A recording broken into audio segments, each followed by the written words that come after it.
नमस्कार। स्वागत है आपका हमारा चैनल हिंदी साहित्य बाय जामिनी पर। आज हम भारतीय काव्य शास्त्र का एक ऐसा टॉपिक पढ़ेंगे जो आपके बीए, एमए और नेट के एग्जाम में हर साल पूछा जाता है। वो है काव्य लक्षण। भारतीय काव्य जो काव्य शास्त्र है, काव्य लक्षण, उसका एक पार्ट। आज की क्लास के बाद आपको मतलब इसे रटने की बिल्कुल भी ज़रूरत नहीं है, पढ़ेंगे हम मतलब अति सिंपल तरीके से उसको समझेंगे। तो प्लीज़ वीडियो के अंत तक जरूर देखिए। इससे पहले काव्य लक्षण क्या है, उसका अर्थ क्या है, समझने से पहले हम उसकी थोड़ी सी उदाहरण के तौर पर एक लेकर चलते हैं, समझते हैं कि काव्य लक्षण क्या है। मान लो हम किसी एक डॉक्टर को देखते हैं तो हम वो डॉक्टर है कहकर कैसे जान पाते हैं? क्योंकि उसके पास हम देखते हैं उसके गले में जो स्टेथोस्कोप होता है, सफ़ेद कोट पहना होता है, उसलिए हम जानते हैं कि ये डॉक्टर है। यानी कि उसके जो लक्षण है उससे हमें पता चलता है कि वो डॉक्टर है। ठीक वैसे ही किसी साधारण लिखी हुई बात को, जो भी हम मतलब जो लिखा हुआ जो काव्य या बात जो भी है को हम कविता या काव्य कब कहेंगे, तब कहेंगे उसमें क्या खूबियाँ होनी चाहिए, जब इस लक्षण या इस पहचान को तय करना काव्य लक्षण कहलाता है।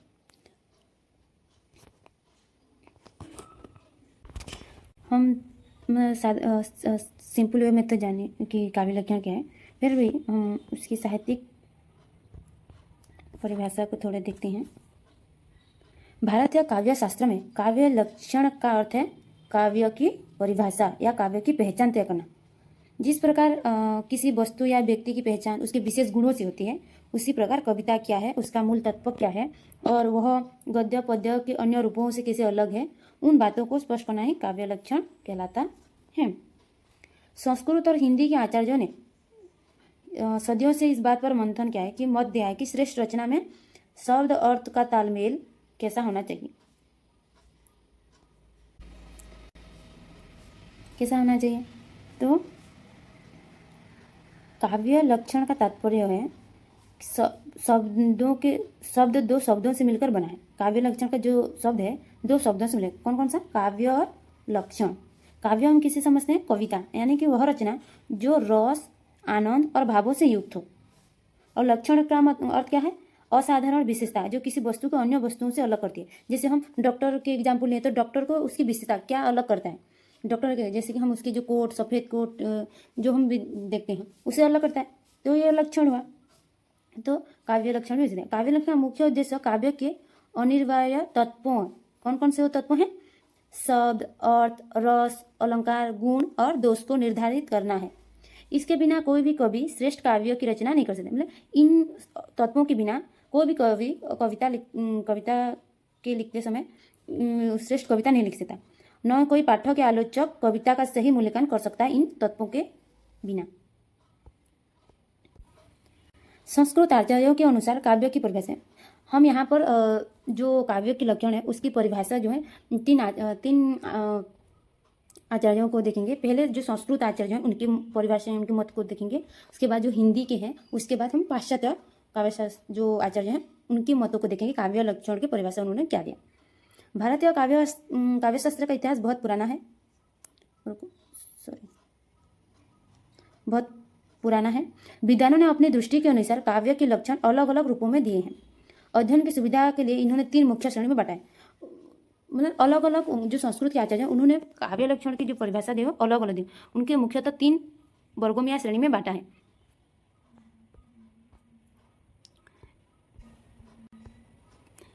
पहला है शब्द और अर्थ के आधार पर। शब्द और अर्थ के आधार पर कौन कौन से आचार्यों ने अपने परिभाषा मत दिए हैं? भाम, रुद्र, वामन, कुंतक, मंबन, आनंदवर्धन, राजशेखर, खेमेंद्र।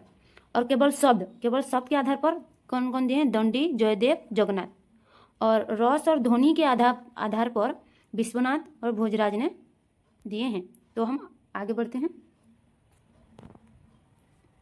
तो शब्द, पहले वर्ग जो शब्द अर्थ के आधार पर कौन कौन दिए हैं? शब्द यानी कि बाहरी ढांचा, शब्द यानी कि जो बाहरी ढांचा, और अर्थ यानी कि भीतरी विचार। हम एक शब्द को देखते हैं तो उस शब्द के पढ़ने से अलग अर्थ निकलता है, भीतरी उसका अलग अर्थ होता है। तो ये शब्द अर्थ दोनों के अलग बराबर जरूरी है किसी काव्य के लिए। तो पहले हम आचार्य भामाओं द्वारा दिए गए उनके मत को देखते हैं। आचार्य भामहों ने अपने ग्रंथ काव्यालंकार में काव्य की परिभाषा देते लिखा है कि शब्दार्थो सहित काव्यम, शब्दार्थो सहित काव्यम। पहले हम उसकी शब्द के अर्थ को समझें। शब्दार्थो यानी कि शब्द प्लस अर्थ, सहितो यानी कि साथ होना, सुंदर भाव से मिलना, और काव्यम मतलब कविता, काव्यम मतलब कविता।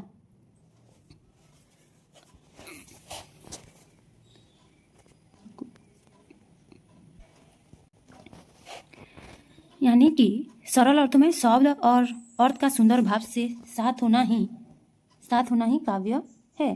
केवल शब्द अर्थ अकेले कविता नहीं बन सकता। आचार्य भामाओं के अनुसार इसको थोड़ा विस्तार से जानते हैं कि अदिश सहित जो है, पहला अर्थ लिया जाए तो इस परिभाषा का अभिप्राय होगा कि शब्द अर्थ के साहित्यिक सामंजस्य को काव्य कहा जाता है। यानी कि जो हमने जो साहित्य जो पढ़ा उसकी दो अर्थ हो सकते हैं, साहित्यिक सामंजस्य और हित सहित। तो हमने तो पहले देखा कि इसका परिभाषा शब्द अर्थ के साहित्यिक सामंजस्य को काव्य कहा जाता है, परंतु इसका जो दूसरा अर्थ लेंगे तो इसका परिभाषा तात्पर्य होगा कि शब्दार्थ जो लोक कल्याणी हो, माना सबका हित करने वाला हो, जो काव्य लिखा जाए वो काव्य है। स्पष्ट है कि जो आचार्य भामा शब्द अर्थ के सामंजस्य पर ज़्यादा बल देते हैं, अर्थात कविता न तो शब्द चमत्कार हो और न ही केवल अर्थ का स्पष्टव हो।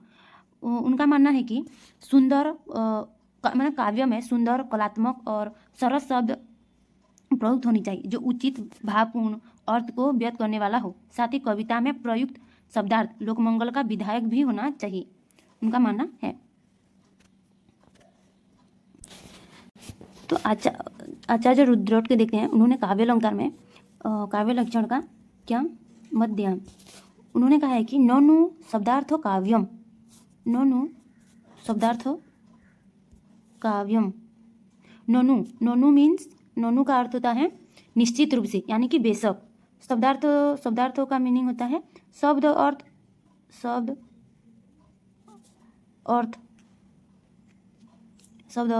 काव्यम यानी कि कविता।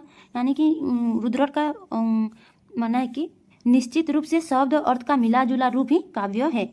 यह सबसे सीधी और सरल परिभाषा है रुद्रट का। आचार्य वामन का उनकी जो काव्य का मत है वो देखते हैं, उन्होंने क्या कहा। वामन का उन्होंने अपने काव्यालंकार सूत्रपूर्ति में कहा है, काव्य शब्दार्थो गुणालंकार संस्कृतय शब्दार्थ वर्तते। यानी कि जो काव्य शब्दार्थ जो है उसका अर्थ है काव्य शब्द का प्रयोग, और जो गुणालंकार है उसका है काव्य के गुण और अलंकार। और जो संस्कृत है उसका मीनिंग है शुद्ध किए हुए, यानी कि सुसज्जित। और शब्दार्थ वर्तते, यानी कि शब्दार्थ वर्तते मतलब शब्द और अर्थ के लिए होता है। उन्होंने सरल अर्थों में यह कहना चाहा है कि वामन जी के अनुसार गुण और अलंकार से सजे हुए शब्द अर्थ को ही काव्य कहा जाता है।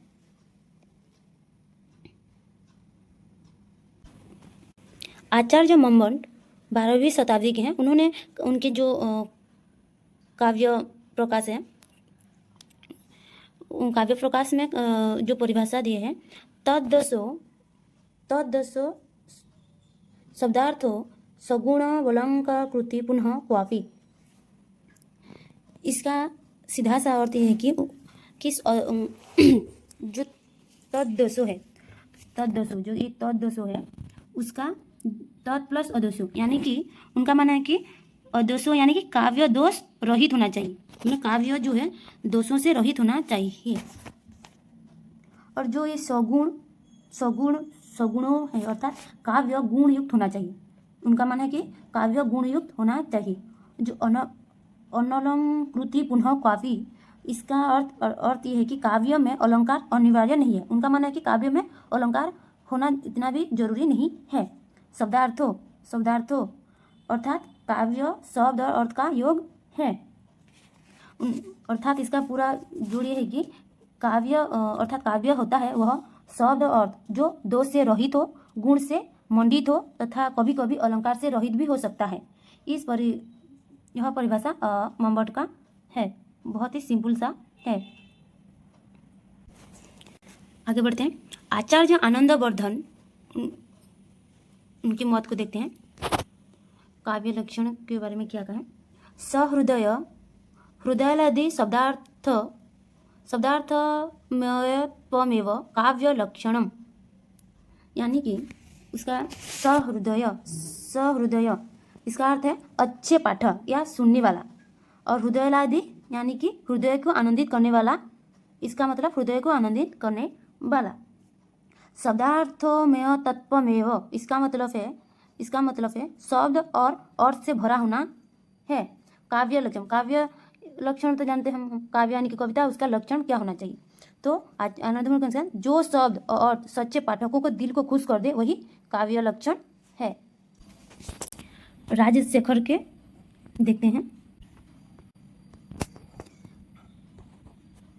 आचार्य राजशेखर ने अपने काव्य में समय काव्य लक्षण को कहा है गुणवत् वाक्यम काव्यम, यानी कि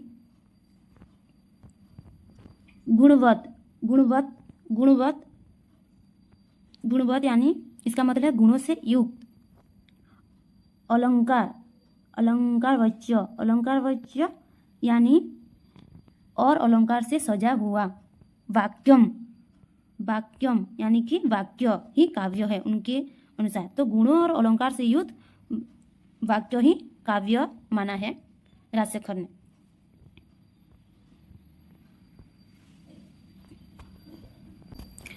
दूसरे वर्ग के जो है शब्द के आधार पर उन आचार्यों को हम देखते हैं उन्होंने क्या किया। आचार्य दंडी ने काव्य दर्शन में काव्य लक्षण के अनुसार उन्होंने कहा कि शरीरम तावदिष्टार्थ व्यभिच्छिन्ना पदावली। इसका अर्थ यह है कि दंडी ने यह कहा कि इष्ट अर्थ से युक्त पदावली, तो इसका अर्थात काव्य का शरीर मात्र है। स्पष्ट है कि दंडी केवल शब्दार्थ को काव्य नहीं मानते, क्योंकि उनके अनुसार शब्दार्थ तो काव्य का शरीर मात्र है, उसकी आत्मा नहीं। दंडी अलंकारवादी आचार्य थे, तो अलंकार के काव्य को ही आत्मा मानते हैं, जिसकी वंजना उन्होंने परिभाषा के रूप में यह स्पष्ट किया है कि शब्दार्थ जो है, शब्द अर्थ जो अलंकार युक्त हो काव्य है, जो अलंकार से युक्त हो वही काव्य है। अलंकार विहीन शब्दार्थ दंडी के विचार से काव्य नहीं कहा जा सकता, यानी कि उनके अनुसार जिस शब्द अर्थ में अलंकार विहीन है वो काव्य नहीं माना जा सकता। आचार्य जयदेव ने क्या है। जयदेव ने क्या है निर्दोष लक्षणावती सरिति गुण भूषण सालंकार रसान एक वृत्ति वाक्य काव्य नाम भाग।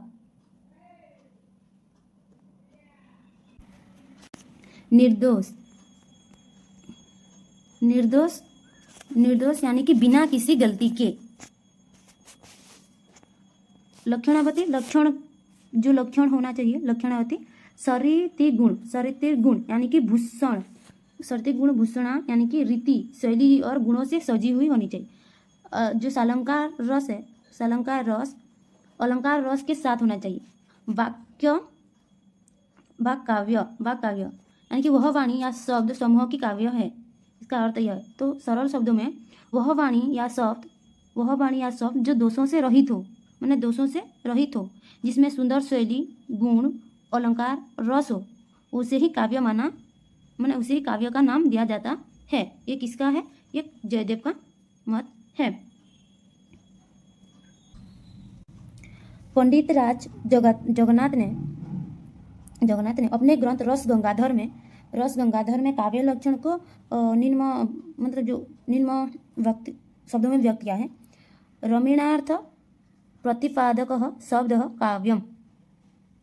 इसका अर्थ है रमीणा अर्थ यानी कि मन को अलौकिक आनंद देने वाला सुंदर, मतलब इसका अर्थ है। प्रतिपादक, जो प्रतिपादक है उसका प्रतिपादक शब्द यानी कि प्रतिपादित करने वाला या बताने वाला शब्द यानी कि रमणीय या सुंदर अर्थ को बताने वाला शब्द ही काव्य है। यहाँ उन्होंने केवल शब्द को काव्य माना है। जगन्नाथ जी ने केवल शब्द को ही काव्य माना है। अब हम रस और ध्वनि के आधार पर जो आचार्यों ने अपने मत दिए हैं उनको देखते हैं। आचार्य विश्वनाथ ने मम्मट के काव्य लक्षण का तर्कपूर्ण खंडन किया। उन्होंने काव्य के निम्न परिभाषा दिया है। वाक्य रसात्मक काव्यम।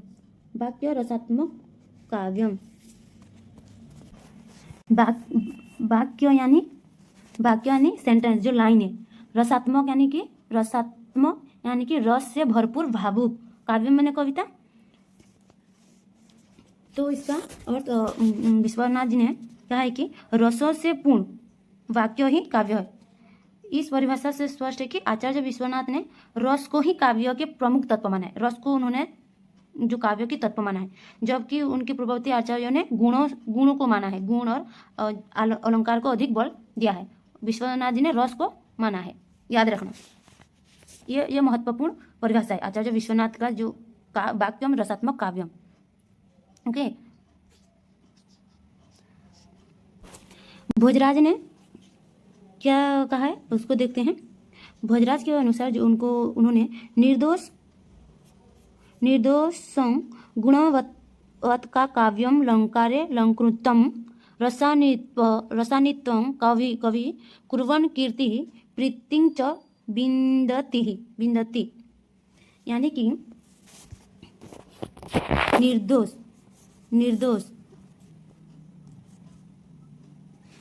मतलब नि प्लस दोषम, माने जो निर्दोष है, दोषों से रहित यानी कि व्याकरण, जिसमें व्याकरण भाषा या सुनने में जो कोई कमी या गलती न हो। गुणवत् यानी गुणों से युक्त होना चाहिए। काव्यम मतलब जो रचना है गुणों से युक्त होना चाहिए। अलंकारे यानी अलंकार के द्वारा सजा हुआ, यानी कि जो अलंकृतम यानी कि सजा हुआ, सुसज्जित होना चाहिए। रसान्वितम यानी कि रस से युक्त या भावनाओं से ओतप्रोत होना चाहिए। कवि की रचना, जो रचना करने वाला है।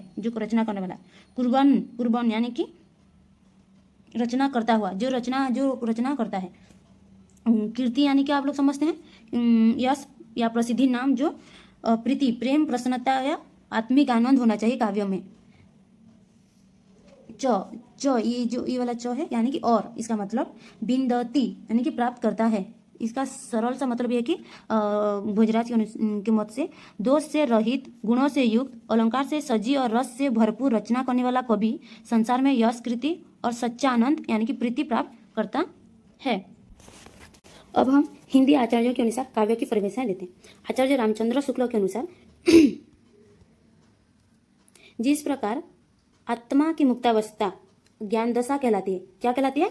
जो आत्मा की मुक्तावस्था ज्ञान दशा कहलाती है, उसी प्रकार हृदय की मुक्तावस्था रस दशा कहलाती है। हृदय की इसी मुक्ति की साधना के लिए मनुष्य की वाणी जो शब्द विधान करती है, जो मनुष्य की जो वाणी जो वार्ता का जो शब्द विधान करती है, जो शब्द तैयार करती है, उसे कविता कहते हैं। बाबू गुलाब राय के अनुसार काव्य संसार के प्रति, जो काव्य है संसार के प्रति कवि की भाव प्रधान मानसिक प्रतिक्रियाओं के श्रेय और प्रिय देने वाली अभिव्यक्ति है।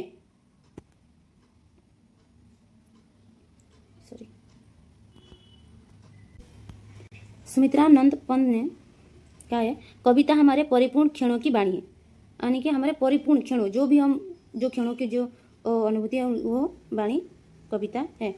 जयशंकर प्रसाद ने काव्य आत्मा की संकलात्मक अनुभूति है। संकलात्मक, जो हम संकल्प करके आत्मिक भाव से जो अनुभूति प्राप्त करते हैं वो काव्य है। अब हम पाश्चात्य जो समीक्षा है उनके द्वारा दिए गए काव्य लक्षण को देखें। मैथ्यू आर्नोल्ड ने कहा है, poetry at bottom is the criticism of life.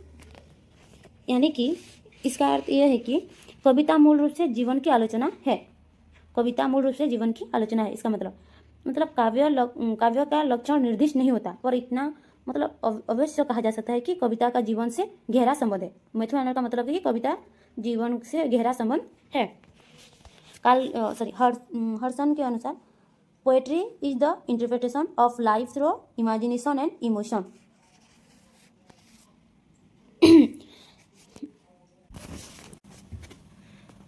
तो अभी तक हमने सभी आचार्यों के मतों को अलग अलग समझा।